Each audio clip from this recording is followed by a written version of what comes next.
मौसम चल रहा था। सनागढ़ के तमाम लोग गर्मी की वजह से बहुत परेशान थे। बारिश का मौसम तो रोज़ बनता, लेकिन बारिश न बरसती। बब्बन का कारोबार भी कुछ खास नहीं चल रहा था, क्योंकि गर्मी के मारे कोई जलेबियां खाने आता ही नहीं। अगर इसी तरह गर्मी रही और बारिश ना हुई तो मेरी दुकान तो बंद हो जाएगी, बब्बन बोला। छोटू यार, बहुत भूख लग रही है। चलो बाजार चलते हैं, वहीं से कुछ खरीद के खा लेंगे, ढोलू बोला।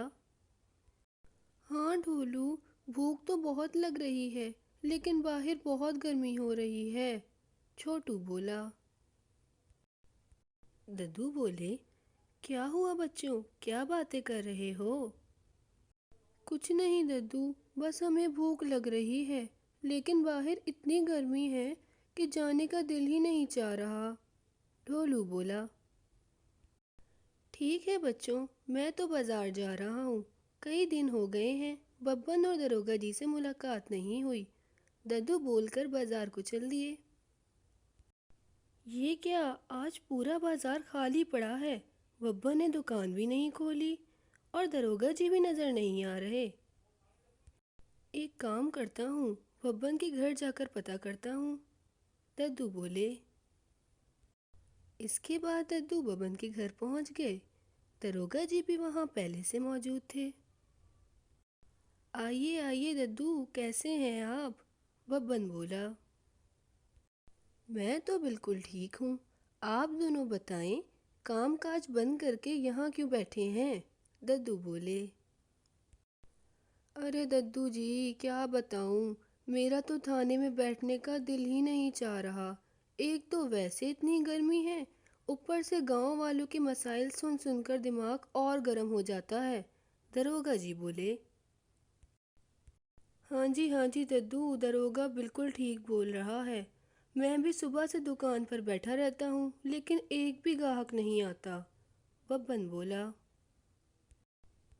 अच्छा तो ये बात है, लेकिन इसमें इतनी परेशानी की तो कोई बात नहीं।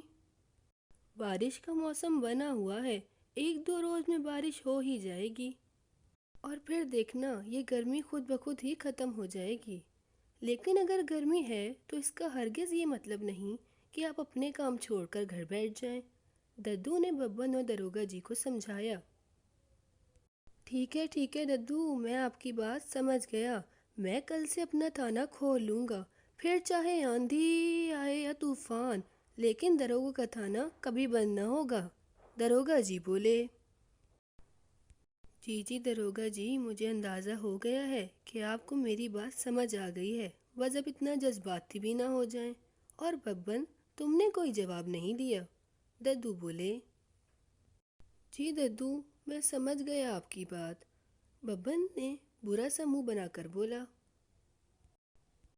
दद्दू समझ गए कि बब्बन पर उनकी बात का कोई असर नहीं हुआ। इसके बाद दरोगा जी और दद्दू अपने अपने घर आ गए। ढोलू छोटू ने दद्दू को अंदर आते देखा तो बोले, दद्दू कैसा रहा गर्मी का सफ़र? नहीं नहीं, हमारा मतलब बाजार का सफ़र, और हंसने लगे। अच्छा बच्चों, बहुत हंसी आ रही है। ये तो तब पता चलेगा जब आप दोनों कल स्कूल जाएंगे, दद्दू बोले और मुस्कुराए। ओहो, कल स्कूल भी जाना है, मेरा तो बिल्कुल दिल नहीं चाह रहा, छोटू बोला। हाँ छोटू, तुमने तो मेरे दिल की बात बोल दी। इतनी गर्मी में भला कौन स्कूल जाए, हम तो कल छुट्टी करेंगे, ढोलू बोला। नहीं नहीं बच्चों, कोई छुट्टी नहीं करेगा। चलो अब जल्दी से सो जाओ, क्योंकि कल स्कूल जाना है। चाहे तुम्हारा दिल चाहे या नहीं, स्कूल तो जाना है, दद्दू बोले। सुबह हो गई और छोटू ढोलू स्कूल की जानिब चल दिए। स्कूल में इन्होंने खूब दिल लगा के पढ़ा। मास्टरनी जी ने इन्हें बताया कि प्यारे बच्चों, हमें हर मौसम का फ़ायदा उठाना चाहिए और गर्मियों में हमें ज़्यादा से ज़्यादा ठंडे मशरूबात और चीज़ें खानी चाहिए। इससे हमें गर्मी का एहसास बहुत कम होता है और हम इस तरह से हर मौसम से लुत्फ़अंदोज़ भी हो जाते हैं। खाने पीने की चीज़ों का नाम सुनकर तो ढोलू छोटू के मुंह में पानी आ गया। अभी वो इसी बारे में सोच रहे थे कि मास्टरनी जी बोली, प्यारे बच्चों, मैं आज आप सबके लिए मज़ेदार कुल्फ़ियाँ लाई हूँ। क्या आप लोग इन्हें खाना पसंद करेंगे? ढोलू छोटू के चेहरे तो खुशी से खिल गए क्योंकि इनकी दिल की ख्वाहिश जो पूरी हो गई थी। मास्टरनी जी ने सब बच्चों में कुल्फ़ियाँ बांटी। छोटू ढोलू मज़े से कुल्फ़ियाँ खाते हुए घर आ रहे थे कि इन्हें रास्ते में बब्बन हलवाई मिला। छोटू ढोलू बोले, बब्बन हलवाई, आज आप यहाँ कैसे? आपने जलेबियों की दुकान नहीं खोली क्या? हाँ बच्चों, मैंने आज दुकान नहीं खोली क्योंकि इतनी गर्मी है, कोई गांव वाला बाजार आता ही नहीं। तुम लोग भी मेरी जलेबियाँ खाने नहीं आते। खैर इस बात को रहने दो। ये बताओ, ये कुल्फियाँ कहाँ से लाए हो? गांव में तो कोई कुल्फी वाला नहीं। बब्बन बोला, ये कुल्फियाँ ये तो हमें मास्टरनी जी ने दी हैं। वो शहर से लेकर आई हैं। उन्होंने बताया कि हमें गर्मियों में ठंडे मशरूबात और ठंडी ठंडी चीज़ें खानी चाहिए। इससे हमें गर्मी कम लगती है। काश हमारे गांव में भी कोई मज़ेदार कुल्फ़ी बनाने वाला होता। छोटू ने बोला और घर को चल दिए। लेकिन छोटू ढोलू की ये बात सुन के बब्बन के दिमाग में एक ख्याल आया और वो सोचने लगा, अगर मैं भी कुल्फियाँ बेचना शुरू कर दूँ तो कितना मज़ा आएगा। वैसे भी अब इन जलेबियों से मुझे कोई फ़ायदा नहीं हो रहा। गर्मियों में भला कौन जलेबियाँ खाता है?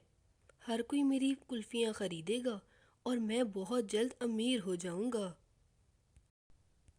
अगले ही रोज़ बब्बन ने कुल्फ़ी की दुकान खोली, जिस पर एक बोर्ड लगा हुआ था, जिस बोर्ड पर लिखा था, बब्बन कुल्फ़ी वाला।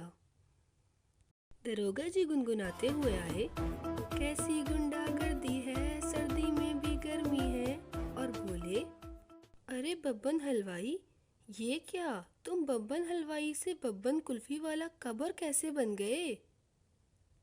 अभी बब्बा ने इनकी बात का कोई जवाब नहीं दिया था कि दद्दू और छोटू ढोलू भी पहुंच गए। इनके दिमाग में भी वही सवाल चल रहा था जो दरोगा जी ने पूछा। आओ आओ छोटू ढोलू, ये कुल्फियाँ खाओ। ये ले दद्दू और दरोगा जी, आप भी खाएं। मैंने सोच लिया है कि अब मैं हमेशा कुल्फियाँ ही बेचूंगा। बब्बन बोला और सबको कुल्फियाँ देने लगा। वाह वाह, ये तो बड़ी ही अच्छी बात है। दरोगा जी मज़े से कुल्फ़ी खाते हुए बोले। दद्दू बोले, नहीं नहीं बब्बन, तुमने ये बिल्कुल अच्छा नहीं किया। जलेबियाँ तो तुम्हारी पहचान है। माना कि मौसम अच्छा नहीं है, जिसकी वजह से तुम्हारी जलेबियों का बहुत नुकसान हो रहा है, लेकिन तुम्हें सब्र करना चाहिए। तुम भला अपनी जलेबियों को कैसे भूल सकते हो? वैसे भी एक दो रोज़ में बारिश बरस ही जाएगी, फिर ये कुल्फियाँ कौन खरीदेगा? दद्दू ने बब्बन को बहुत समझाया, लेकिन बब्बन ने एक न सुनी और बोला, छोड़ें दद्दू जी, रहने दें। मैं सुबह से कुल्फियाँ बेच रहा हूँ और इससे मुझे बहुत मुनाफा हो रहा है। कल मैं शहर जाकर इकट्ठा बहुत सारी कुल्फियाँ लेकर आऊँगा और फिर बहुत सारे पैसे कमाऊँगा। फिर मैं अमीर हो जाऊँगा। अगले दिन हर रोज़ की तरह आज भी बारिश का मौसम बना हुआ था, लेकिन अभी तक एक बूंद भी ना गिरी थी। बब्बन शहर से ढेरों कुल्फियाँ खरीद कर ले आया और अपनी दुकान में लाकर बेचने लगा। आइए आइए, बब्बन की मज़ेदार कुल्फियाँ खाइए। ऐसी कुल्फियाँ आपने कभी नहीं खाई होंगी। वाह भाई बब्बन, तुम्हें तो कुल्फियाँ बेचने की बड़ी महारत हो गई है। दरोगा जी बोले। हाँ, महारत तो हो गई है। ये लो दरोगा, तुम भी कुल्फी खाओ। बब्बन बोला, नहीं नहीं, रहने दो। कल तुम्हारी कुल्फी खाने के बाद से मेरा तो गला ही खराब हो गया है। अब तो मैं गाना भी नहीं गा पा रहा। दरोगा जी बोले। दरोगा जी की बात सुनकर छोटू डोलू को हंसी आ गई। दद्दू बोले, बब्बन अब तुम दुकान बंद कर दो क्योंकि बारिश होने ही वाली है। बाकी कुल्फियाँ कल बेच लेना, नहीं तो सारी कुल्फियाँ खराब हो जाएंगी और तुम्हारे कपड़े भी भीग जाएंगे। नहीं नहीं दद्दू, आज तो मैं शहर से ढेरों कुल्फियाँ खरीद कर लाया हूँ। अब मैं ये सब बेच कर ही जाऊँगा। और बारिश का क्या है, बारिश का तो रोज़ ही मौसम बनता है, लेकिन होती तो नहीं। बब्बन बोला। ठीक है भाई बब्बन, जैसी तुम्हारी मर्जी। हम तो चले अपने घर। आए दरोगा जी, आप भी हमारे साथ चलें। हम खूब बातें करेंगे और साथ चाय भी पियेंगे। ये बोलकर दद्दू, दरोगा जी और छोटू ढोलू घर आ गए। बब्बन का बहुत दिल चाह रहा था कि वो भी इनके साथ जाए, बातें करे और चाय पिए, लेकिन ज्यादा कुल्फियां बेचने के लालच में बब्बन दुकान पर ही बैठा रहा। थोड़ी ही देर में जोरदार बारिश शुरू हो गई और बब्बन की पूरी दुकान गीली हो गई। बब्बन जितनी भी कुल्फियां शहर से खरीद कर लाया था, सारी की सारी कुल्फियां पिघल गईं। अरे बाबा, ये क्या हो गया? मेरी कुल्फियाँ। बब्बन जोरों से रोने लगा। जैसे ही बारिश रुकी तो बब्बन ने अपनी दुकान का जायजा लिया, लेकिन एक भी कुल्फी सलामत न बची। सब की सब पिघल गईं। बब्बन रोते रोते दद्दू के घर पहुंचा। दद्दू बोले, आओ बब्बन, हम तुम्हारा ही इंतज़ार कर रहे थे। लेकिन तुम रो क्यों रहे हो? अच्छा, तुम्हारे कपड़े गीले हो गए। नहीं नहीं दद्दू, मैं कपड़ों की वजह से नहीं रो रहा। बब्बन ने फिर से रोना शुरू कर दिया।